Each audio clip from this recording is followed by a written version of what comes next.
একজন সৈনিক হয়ে গান ধরতেও পারো না?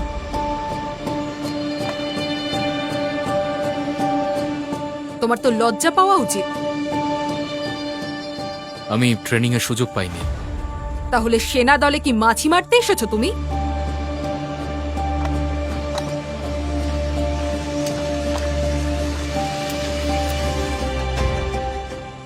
একজন লেডি কমান্ডার বিক্রমের দিকে তাকিয়ে জিজ্ঞেস করলো, তাহলে এই একটা ছুরি দিয়ে তুমি জঙ্গলে শত্রুদের মারতে এসেছো? তোমার তো একজন সৈনিক হওয়ার কোনো যোগ্যতাই নেই।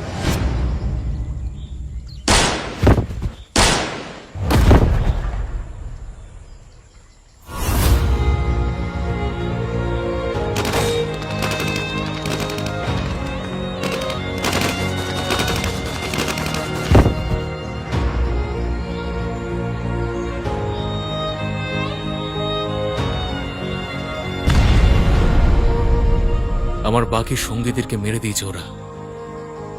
আমাদের ক্যাম্পে এত বড় বিস্ফোরণ হয়েছে, সব শেষ হয়ে গেছে। হোয়াট?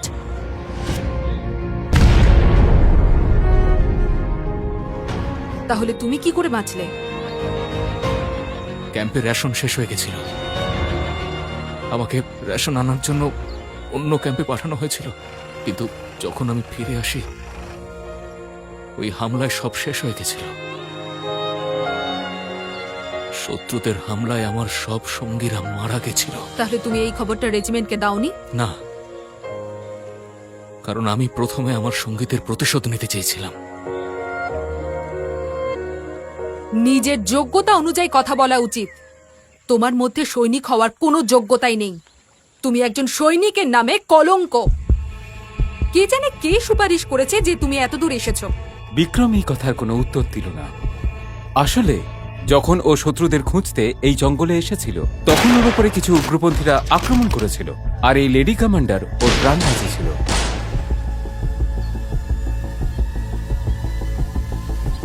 অন্যান্য শত্রুরা এখানে আসার আগে আমাদের বেরোতে হবে। Let's go. বিক্রম ওই লেডি কমান্ডারের সাথে উল্টো দিকে চৌকের দিকে ফিরতে শুরু করলো। তখনই এর মধ্যেই করিশ্মা ঝোপের আড়াল থেকে কিছু শব্দ শুনতে পেল।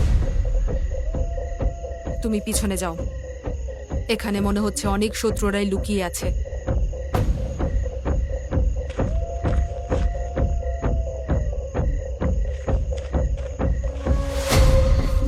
এটা শুনে বিক্রম গাছের উপরে উঠে গেল আর শত্রুদের ওপর নজর রাখতে শুরু করলো।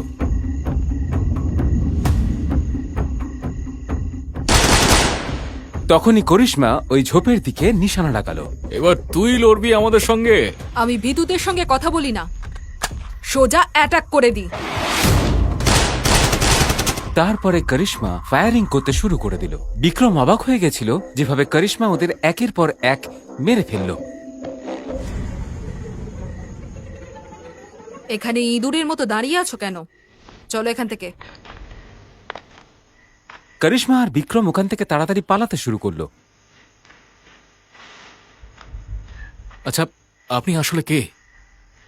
আপনি যেভাবে ওদেরকে মারলেন তাতে আপনাকে নর্মাল কমান্ডার তো মনে হয় না। আমি করিশ্মা পাঠানিয়া, একজন সিক্রেট স্পেশাল কমান্ডো। তুমি কি জানো এখানে আসার জন্য কত ট্রেনিং নিতে হয়েছে? ম্যাডাম, আমার ছোটবেলার স্বপ্ন ছিল স্পেশাল কমান্ডার হওয়ার। আমি সবকিছু করতে পারি। একজন শত্রুকে মেরে নিজেকে হিরো মনে করছো? তোমাদের মতো লোকেরা স্পেশাল কমান্ডারের জুতো পরিষ্কার করে।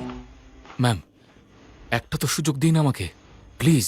এই কথা শুনে করিশ্মা ঘন জঙ্গলের মধ্যেই দাঁড়িয়ে পড়ল আর বিক্রমকে দেখে বলল, ঠিক আছে, তোমাকে স্পেশাল কমান্ডার হওয়ার সুযোগ আমি করে দেব, কিন্তু তার জন্য একটা শর্ত আছে।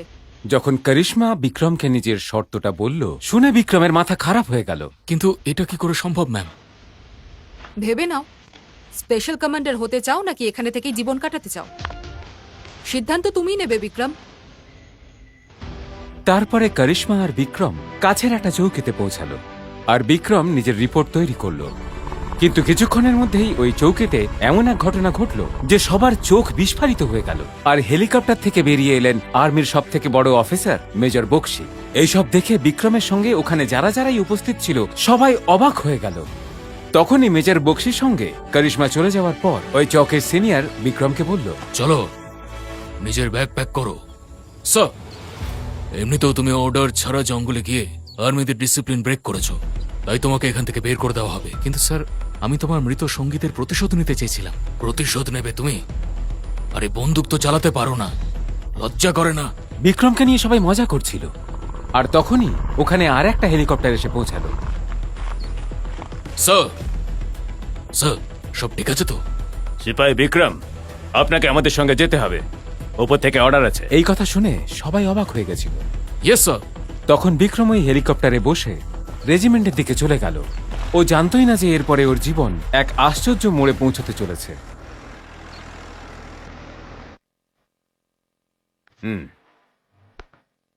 তোমাকে এই রেজিমেন্টে স্বাগত বিক্রম। তোমাকে এখানে ট্রেনিং দেওয়া হবে, আর এখানে তোমায় সব লেভেল পূরণ করতে হবে। আমি কিছু বুঝতে পারলাম না স্যার। করিশ্মার কথা শুনে তোমাকে এই ট্রেনিং এ অংশ নিতে তো দেওয়া হয়েছে, কিন্তু you have to prove yourself. আর তারপরে তোমাকে স্পেশাল কমান্ডো ট্রেনিং এ পাঠানো হবে, আর ওখানেও সব লেভেল কমপ্লিট করতে হবে। আমি তৈরি আছি স্যার। আজ থেকে তোমার টার্ম শুরু হচ্ছে। Good luck. Thank you sir. Jai Hind.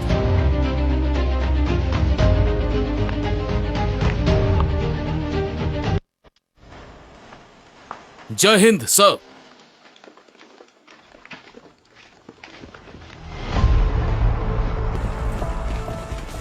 আত্মীয়তার সুযোগ নিয়ে এসেছো। এরা সবাই কঠিন পরিশ্রম করে এমন সক্ষম হয়েছে যাতে এই ট্রেনিং এর অংশ হতে পারে। এরা নিজেদের ক্যাম্পের সেরা ক্যাডেটস। কত কম্পিটিশন পেরিয়ে এসেছে ওরা। সুপার রেস নিয়ে আসা কেউ যদি ওদের সমান সমান হয়ে দাঁড়ায়, তাহলে আমার খুব রাগ হয়। তোমার জন্য এদের কোর্স নতুন করে শুরু করা হবে না। এদের ট্রেনিং দ্বিতীয়বার আর হবে না। যত দূর ট্রেনিং হয়েছে তার পরের পার্টটাই হবে। তুমি ওদের পেছনেই থাকবে। তখনই ওর কানে একটা পরিচিত কণ্ঠস্বর ভেসে এলো। আরে আরে আরে, বিক্রম যখন মুখ তুলে দেখতে পেল সামনে ওর পুরনো শত্রু ধীরজ দাঁড়িয়ে আছে। আমাদের কমান্ডার সাহেব এখানে আলু ছড়াচ্ছে। আসলে ধীরজের বাবা আর্মিতে বড় র্যাঙ্কের অফিসার ছিলেন, যার সুযোগ নিয়ে ও সবার উপরে দাদাগিরি করত। মনে হচ্ছে কমান্ডার সাহেবের ভাগ্যে না আলু ছাড়ানো, তরকারি বানানোই লেখা আছে।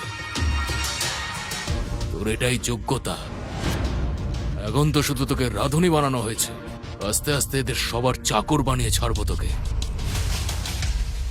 আগেরবারও আমি তোকে ট্রেনিং থেকে বের করেছিলাম, আর এবারও তাই হবে। একদিনও বিক্রমকে নিজের জুতো পরিষ্কার করে দিতে বলল, কিন্তু বিক্রম যখন না বলল, ও তখন শুধু বিক্রমকে মারার চেষ্টাই করল না, বরং ওর বাবাকে বলে ওর পোস্টিং ট্রেনিং শেষ হওয়ার আগেই জঙ্গলের মাঝে একটা চৌকিতে করিয়ে দিয়েছিল। এইভাবে দিন কাটতে লাগলো, আর বিক্রম শুধু ওখানকার রাঁধুনি হয়েই থেকে গেল। একদিন সকালে ওখানকার কমান্ডার ওকে অর্ডার দিলেন। হ্যালো স্যার, আজ এখানে একজন বড় অফিসার ট্রেনিং এর জন্য আসবেন।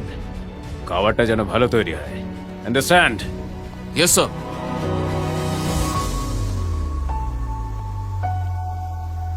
আমি মেজর সাক্ষী। আজ তোমাদের এখানে সব থেকে বড় টেস্ট হবে। Are you ready cadets? ওখানে বিক্রম খাবারের ট্রে নিয়ে টেবিলে খাবার দিচ্ছিল, আর এটা দেখে সাক্ষীর রক্ত গরম হয়ে গেল। এই তুমি এদিকে এসো। Yes ma'am. তুমি প্র্যাকটিসের সময়ে রান্না করে সবাইকে সার্ভ করছো? এখানে তুমি রাঁধুনি হতে এসেছো? ম্যাডাম, এখানকার সব থেকে ইনডিসিপ্লিনড আর ওয়ার্থলেস ক্যাডেট। প্র্যাকটিসের নাম শুনলেই ভয় পেয়ে যায়। শুধু কিচেনে বসে রুটি বানাতে পারে ও। লজ্জা পাওয়া উচিত তোমার। জানো সবাই কত স্বপ্ন দেখে এখানে পৌঁছানোর জন্য, আর তুমি টাইম পাস করছো। ম্যাডাম, ও ওখানে সুপার রিস নিয়ে এসেছে, তাই একে আর কিছু বলাও যায় না। তোমাকে কি স্পেশাল ট্রিটমেন্ট দিতে হবে? যাও ট্রেনিং গ্রাউন্ডে দাঁড়িয়ে পড়ো প্র্যাকটিসের জন্য, যাও। গো। তখন বিক্রমও গ্রাউন্ডে গিয়ে সমস্ত ক্যাডেটসদের সঙ্গে দাঁড়িয়ে পড়ল। এইসব দেখে ওখানে উপস্থিত সবাই বিক্রমকে নিয়ে হাসাহাসি করছিল। ক্যাডেটস, আজ তোমাদের সব থেকে বড় টেস্ট নেওয়া হবে। অনেক বছর ধরে এই টেস্ট কেউ পাশ করতে পারেনি। অনেক আশা নিয়ে এসেছি আমি এই ব্যাচে। যে আজকের এই পরীক্ষায় উত্তীর্ণ হতে পারবে সেই স্পেশাল কমান্ডার হওয়ার সুযোগ পাবে। Yes ma'am. তোমরা সবাই কি ওই কাঠের বোর্ডটা দেখতে পাচ্ছ? ওর ঠিক মাঝখানে একটা ব্ল্যাক কালারের ডট আছে। ঠিক সেখানেই লক্ষ্যভেদ করতে হবে তোমাদের। যে লক্ষ্যভেদ করতে পারবে সে টেস্ট পাশ করবে। ম্যাম, আমি করব লক্ষ্যভেদ। আমি এখানে সবার থেকে বেস্ট, আর আমার সম্পূর্ণ বিশ্বাস আছে যে এই টাস্ক আমি জিতবো। সেটা লক্ষ্যভেদ করতে পারলেই বুঝতে পারবো। একথা শুনে ধীরাজ বুক চিতিয়ে দাঁড়িয়ে পড়ল। ওর সম্পূর্ণ বিশ্বাস ছিল স্পেশাল কমান্ডার তো ওই হবে। ধীরাজ এগিয়ে এসে নিশানা লাগালো, কিন্তু ওর গুলি রেড ডট তো দূরের কথা, ওই কাঠের বোর্ডে পর্যন্ত লাগলো না। অনেক আশা করেছিলাম তোমাদের কাছ থেকে, কিন্তু প্রত্যেক বছরের মতো এবছরও কেউ টেস্ট পাশ করলো না। যাও তোমরা নিজের পজিশনে গিয়ে দাঁড়িয়ে পড়ো। এখানে সবাই বুঝতে পেরে গেছিল যে এটা কারোর জন্যই সহজ হবে না। Anyone else? ম্যাম স্যার, আমি কি একবার ট্রাই করতে পারি উইথ ইওর পারমিশন? এগিয়ে, এখানে ছুরি চামচ চালানোর কথা হচ্ছে না। তুই গিয়ে সবজি কাট। ধীরাজ যখন বিক্রমকে এই কথা বলল তখন সবাই মুখ টিপে হাসতে লাগলো। শান্ত হও সবাই, তুমি একবার ট্রাই করে দেখতে পারো। ম্যাডাম, ও শুধু টাইম পাস করছে। ও কোনোদিন হাতে বন্দুক তোলেনি। নিশানা লাগানো তো অনেক দূরের কথা। দেখুন, ও তো এই ব্যাচেরই একজন। আমি জানি ও কিছুই করতে পারবে না, কিন্তু ওকে সুযোগ দেওয়াটা আমার কর্তব্য। Thank you ma'am.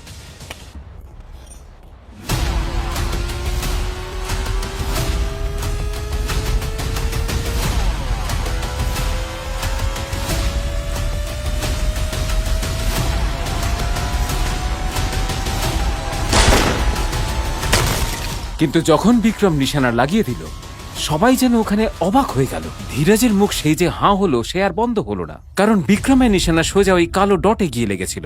আর এটা দেখে মেজর সাক্ষী আর কমান্ডারও খুব অবাক হয়ে গেছিলেন। একটা রাধুনি এরকম কি করে করতে পারে? তুমি আজ পর্যন্ত বন্দুকই হাতে তোলনি, তাই না? তাও এত সঠিক নিশানা কি করে লাগাতে পারো তুমি? সত্যি বলো, তুমি কে? কি লুকোচ্ছ তুমি? Tell me.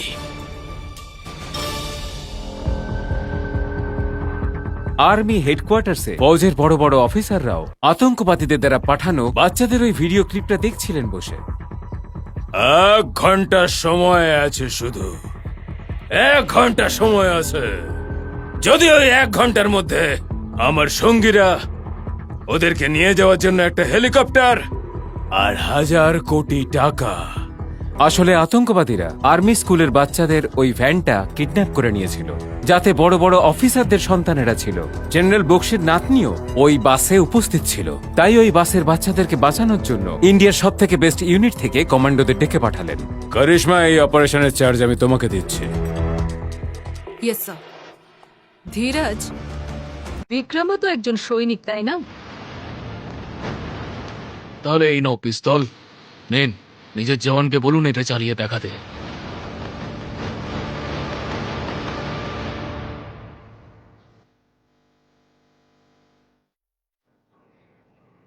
ধীরাজ নিজের পিস্তল বিক্রমের সামনে রাখার সঙ্গে সঙ্গে লজ্জায় ওর মাথা নিচু হয়ে গেল, কারণ ও পিস্তল চালাতে জানতই না। এর কারণ হলো ধীরাজ পিস্তল চালানোর ট্রেনিং ওকে করতেই দেয়নি। আপনি তো দেখেই নিলেন লড়াই করার যোগ্যতা ওর নেই। আর যদি এখনো আপনি ওকে নিয়ে যেতে বলেন, তাহলে জিনিসপত্র আর লাশ তোলার জন্য ওকে নিয়ে যাওয়া যেতে পারে।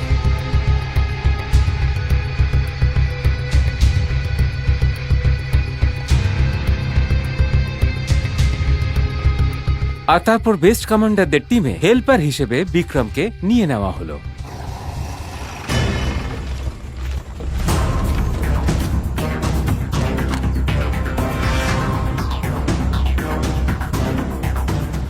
সমস্ত স্নাইপার কমান্ডোরা যখন উগ্রপন্থীদের গান পয়েন্টে নিয়ে নিয়েছিল, তখন লেফটেন্যান্ট ধীরাজ চিৎকার করে বলল, তোমার খেলা শেষ হয়েছে ফিরোজ। তোমরা সবাই আমাদের স্নাইপারের লক্ষ্যে আছো। যদি একটু নড়ার চেষ্টা করো, তাহলে তোমাদের কারোর মাথা খুঁজে পাওয়া যাবে না। বাঁচতে হলে সারেন্ডার করো। এই, ওখানে দাঁড়াও। আমি এই রাস্তাতে বোম লাগিয়ে রেখেছি, আর এই বাসেও। যদি কেউ 1 পাও সামনে এগিয়েছে না, এটা টিপবো, ব্লাস্ট হয়ে যাবে। পেছনে যাও। এটা শোনার পরেই ধীরাজ আর বাকি কমান্ডোদের পায়ের তলা থেকে মাটি সরে গেল। Yes sir, I am on it. হ্যাঁ স্যার। Show me.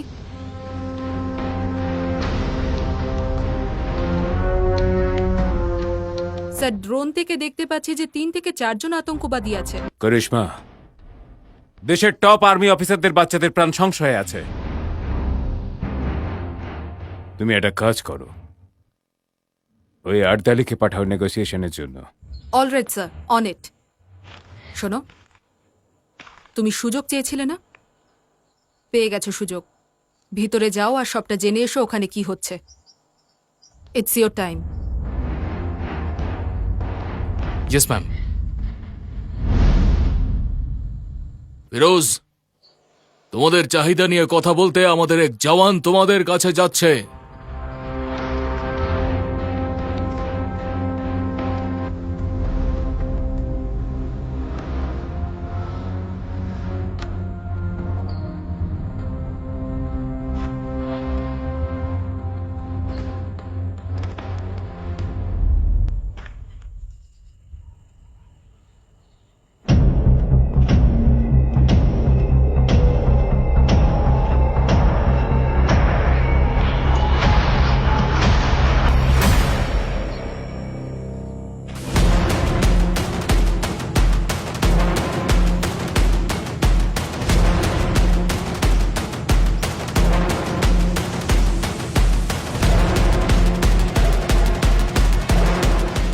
আর ওই ভয়ঙ্কর আতঙ্কবাদী ফিরোজ যখন বিক্রমের মুখখানা দেখতে পেল, তখন ওর পা কেঁপে উঠল।